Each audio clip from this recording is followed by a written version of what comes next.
Eric, I want to. Yep. I don't really know what kind of intro we should have. Dude, let's just go with anything.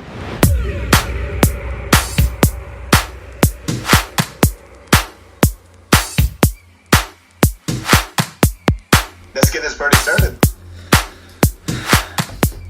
So, everybody, hey, I'm Jackson Stone. I'm actually with Eric Kimball. Eric Kimball is actually a guy who does film as well as me. He went to my college, really great dude, learned a lot of cool skills from him. And Eric, you want to say hi? Hello, I am Eric.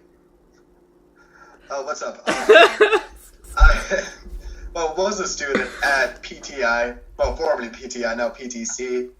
And Jackson is one of the first people that I spoke to and I work with video and film. And pretty much over the first couple months, we've become excellent friends. He is still one of my highest critiquers and one of the people that I am proud to work with on the video project. Incredible dude, really inspirational, great guy all around. Well, the reason why we're making this, thanks, Eric. The reason why we're making this podcast is actually because the fact that I wanted to give you guys a little background on who he is, on why he started up film, and his whole life story of, just who this man is. So, you want to talk a little bit, Eric? Just tell people who you are? Yeah. Well, my name is Eric. I'm a 24-year-old with no life aspirations whatsoever. Basically, I have a passion for 3D video and film, specializing in the 3D side of it.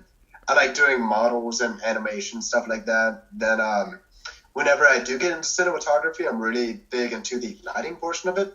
So a lot of people are excited about the camera equipment and the storyline and the acting, and I'm really focused on how the image looks with light quality. That's one of my biggest pet peeves whenever I am filming. Then I've been doing it since high school. I have about 8 to 9 years of academic experience in the field, from working on full-length films to independent film projects to contracting any kind of video work. I worked on a music video for an artist from Australia, all the way to a documentary at the Ohio State Reformatory in Ohio, which was used on major films like Shawshank Redemption, Air Force One. It's been in a Snoop Dogg music video. I think Falling Reverse or Attack also filmed there. But I'm just passionate about what I do. I love all of it, and I've dedicated so much of my time. I don't see what else I can be doing with my life than video work. So, Eric, your childhood when it came to making films or even just being around films, like what was that like? First of all, my earliest memories of being intrigued with film, I was probably 4 or 5 at the time, and I grew up with 3 siblings and my mom. And at that point, we would rent out movies, the normal VHS. We'd be so excited to watch these movies as a kid. So we would make our popcorn, and, I was just intrigued by everything that I saw on the screen. And then by the time I was 7, probably 6 or 7, maybe 8, we started renting out DVDs. And at that point, they had this awesome feature in the behind-the-scenes section where you can see how the movies were made.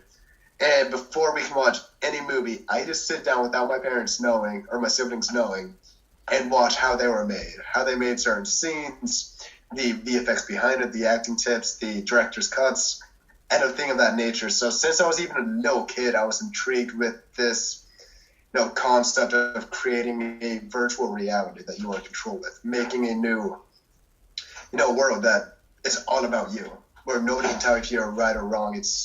There's this intimacy of character that you can't find anywhere else. And as a kid, I loved that. And even to this day, I'm still building up to that part.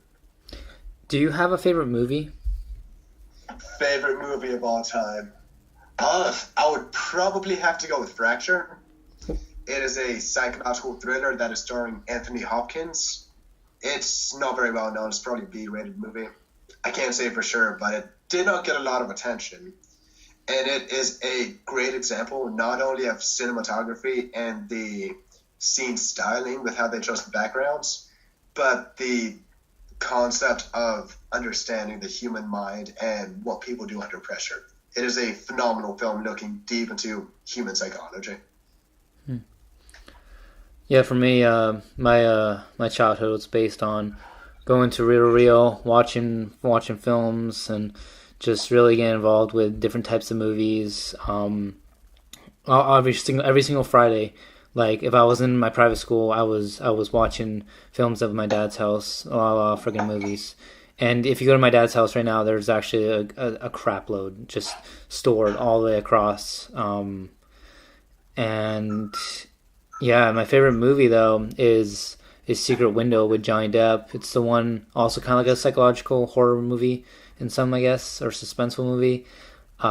He actually winds up being accused of plagiarism by this man named John Shooter. And John Shooter came all the way from Mississippi to tell him that he stole his story and that he ruined the ending. And literally this man killed the guy's dog and wind up making him completely in fear and super paranoid because Johnny Depp, he lives all the way out in the woods and no one's around, so he has to hire some type of bodyguard to protect him. But yeah, it has a lot of crazy twists. I've always enjoyed the movie. It's always going to be my favorite. As soon as I saw it, I knew this is the movie that's going to be my favorite forever. And I do love the Joker. I do love watching Cloverfield. I do love watching Blair Witch. I've loved watching a lot of movies and studying them, but there's something about Secret Window that really stuck out. But yeah, that's my childhood. That's my favorite movie. I guess we should wrap this up. So, Eric, any good last words for everybody so that they kind of know where we're coming from our film aspect? I know we talked a little bit about ourselves individually. Should we talk more about how we worked as a team, some projects that we worked on independently, a little bit about our personal work experience together as a team? If you'd like, we can do that. Sure, let's do it. Let's see, should we do the skateboarding project? Probably sticks in my mind more than any other one. Oh, yeah. Yeah, Eric and I actually worked on a skateboarding project. It was really great. It was actually during college. So we had about probably 10, 15 people that were skateboarding, longboarding, just on wheels, really, just going left and right, coming down hills, and we were shooting. It was fun. It was actually really, really great. I didn't really understand what lenses I should have bought and understood too much, but as time progressed, I realized like I should have did it like this, should have did it like that. I wanted to make more of something that would be a little more appealing for the audience, like a song that everyone knew, but unfortunately because of copyrights from YouTube, YouTube decided to be like, nope, you can't put that up. So unfortunately, I just threw a song up there that didn't really make much sense, and I fast forwarded all of it. But actually, I'm waiting for Eric's version. Why have I not seen Eric Kimball's version? Like, I gave him the footage. Eric, where is your footage for the skateboard thing? Funny story. Actually, I did not get a chance to finish it as much as I would have loved to. I just got caught up and it kind of went by the wayside. I actually need to see if I still have the footage. I hope I do. Then from there, I can actually complete the project. But one of my favorite aspects of that film, or that project that we did, was we invested in new gear at the time. We had new camera rigs. I think Jax might have had a new lens or two. And this was our first experience with different professional gear that started the build-up of where we are today. And that's when we had the contacts to work with a group of people, to have the excitement and dedication to work with this new equipment and to work together to push everyone, not only in filming, but in longboarding, skateboarding, meeting great people to work with along the way. It's, it was really an inspirational project that I know I learned a lot from, and I hope that Jackson, I know you had a great time with it. I hope you learned a lot as well, and just, it's one of my favorite memories in college. To this day, I absolutely love it. Love the concept. A great building block for both of us. I think so. Now, Eric, I have a question for you. When it comes to film school, the amount of money people put into film school. We didn't go to film school, by the way. We actually went for pretty much commercial stuff, honestly, like stuff that you'd see for advertised, the stuff that people like to skip. That's the kind of stuff we went for. The stuff that people don't want to watch is what we went for. So we actually, our degrees aren't even in film, but however, there's a lot of people out there that have gone to film school. Most people wind up just being in debt and never really getting further besides just being in debt, and maybe some of them earn connections, but the way I view it is is that you spend hundreds of thousands of dollars and you don't actually go anywhere. So to me personally, film school is a waste of time, especially now with all the connections that you can get from communicating with people, and even just small projects like skateboard stuff to get yourself going. That's how I feel. But Eric, how do you feel about the film schools? I would definitely agree with you. I know most film colleges, if you're looking at Full Sail University, Vancouver up in Canada, LA Film School, there are so many great choices out there. But the fact is they're really expensive. You're looking at $80,000 to $120,000 per year, and it's just outrageously expensive. I mean, you have great equipment to work with. You have professionals who have been in the field. You have top-notch equipment that's used in the industry. But the fact is that in this field, it is not nearly dominant or open enough for everyone to get into. And most of the time, you will not be able to make an income to pay back on your education.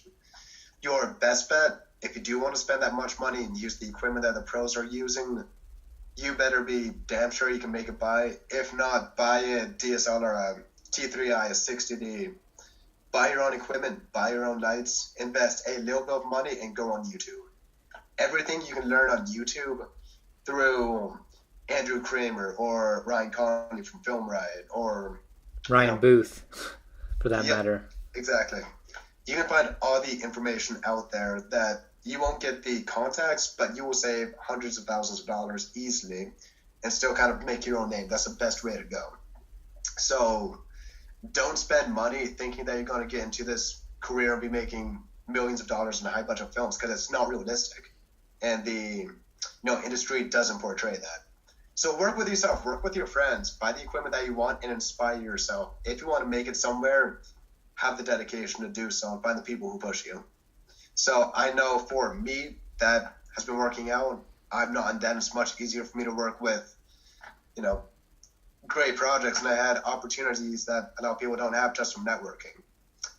So that's pretty much my opinion on the big colleges. Don't spend your money, because it's not going to pay off at the end. Yep. Do you have any questions for me, Eric? Because I've pretty much been the one that's been throwing out questions. All right. I was going to say, I've seen one video before that really talks about your past and your history with going into photography and your first camera, and this intimacy to imagination that you had that pulled you into this field. And that pretty much covers everything in the past. Thinking about it, it's mainly an introduction for both of us. I can't think of anything else to add. I think that's pretty thorough. Yeah. And anything that we didn't get to yet can be found in other videos or documentaries about us. Okay.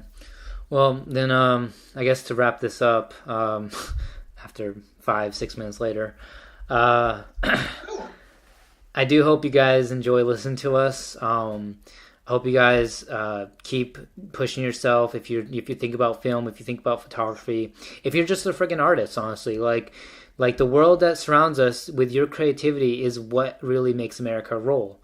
Like, we are what makes America great, because the fact that we can actually we create these ideas and then we sell them to businesses, and then they make some money, but you're the main person. So whenever you have an idea, try to patent it. Whenever you have a great thought, get somebody who's motivated to help you, because motivation, creating ideas, those are the best things you could ever have, especially being here in America. Like, we run on this kind of stuff. Like, don't ever feel like you're being sucked in from school or a job where you can't be creative. Never feel that way, because the reality is you are better than they can ever be, because you're going to be the one that's on top, like, no matter what. Like, if you put yourself in motivation, like skill, mindset, you're gonna be on top. Like, you life keeps continuing. You gotta just keep continuing with life. Don't ever give up. Quoted by Obama. But all right. Hope you guys enjoy this, and we'll just talk to you guys whenever. All right, Eric, you want to say bye? Yep. Until next time. It was a pleasure being on the show, pleasure talking to this gentleman as usual, and I hope to make many more videos for all of you beautiful YouTubers to enjoy. Great.